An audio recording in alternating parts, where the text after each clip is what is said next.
саламатсыздарбы? Ошо тең укуктуулук деген биздин ата бабаларда кыргыз көчмө маданиятында эле болгон тарыхта.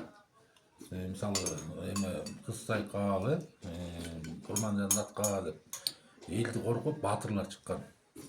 Азыр деле бар. Бирок ал миңдин бири. Мына баары эле биз аял затыбызды биз сакташыбыз керек, кыздарыбызды сакташыбыз керек. Бул деген аял заты деген үйдүн куту.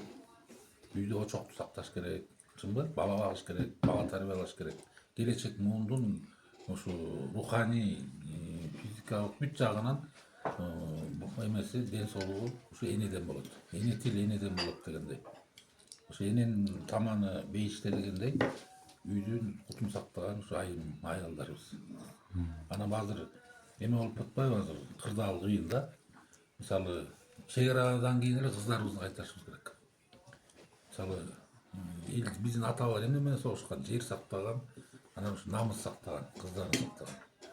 Азыр эмне болуп атат? Азыр деген кризис, экономикалык кризис, реформалар баягы тез жыла албай, жакшы эми баягы акыркы бийлигибиз мындай Садыр Ноожоев, Нуркожоевич жакшынакай аракет жасап, көп стройкалар жүрүп атат.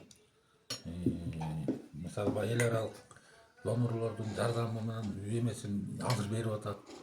30 жылда окутуп келген, потенциалын көрсөткөн бүт инвестициялар ошо жүрүп азыр бул билине баштады да. Анан ошо айткыбыз келет да, ошо баягы канча проекттер келди.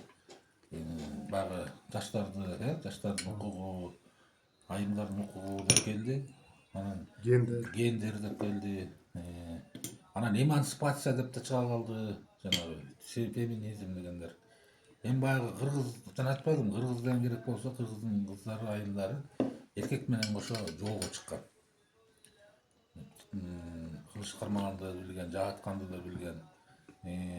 Үйдө эркек жокто малды тейлеп койгон 2-3 күн бою. Баарына биздин эмелер баатыр да, биздин айымдарчы.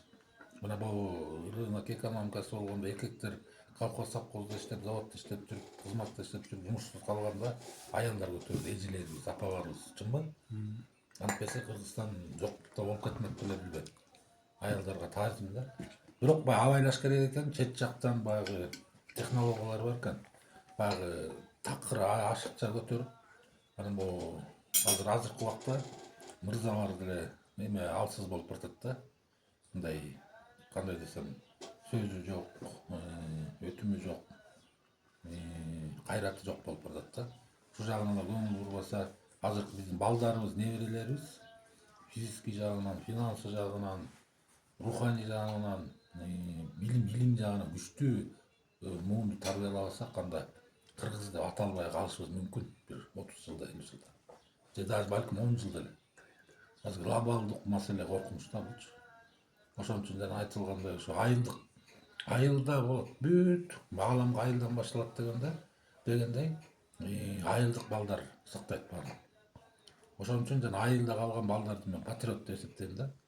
Айылында ошо оокат кылып, эч кандай жумушу жок, жерин айдап, малын багып, жоктон бар кылып изденген балдар, баягы эне тасын багып калгандар, же болбосо ошо ата конушунда калгандар батыр деп эсептесе болот. Анткени эмнелер баягы патриоттор.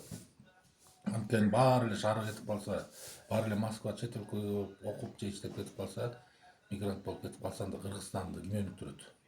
Ошон үчүн азыр ошо бир кайрылат элек да, өкмөттүк ушундай проект долбоорлорго ошо айылда калган балдарды колдосо.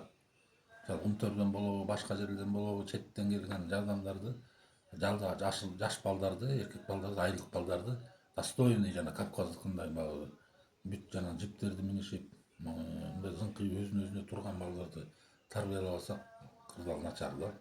Анткени кыздарыбыз дагы тандайт да, эне деген инстинкт бар да. Айылга чыкса жумушу жок. Ошон үчүн баары шаарда жүрөт. Кыздарыбыз дагы кыйналып атат. Баягы кыргыздын менталитети боюнча кыз чийдеген эле.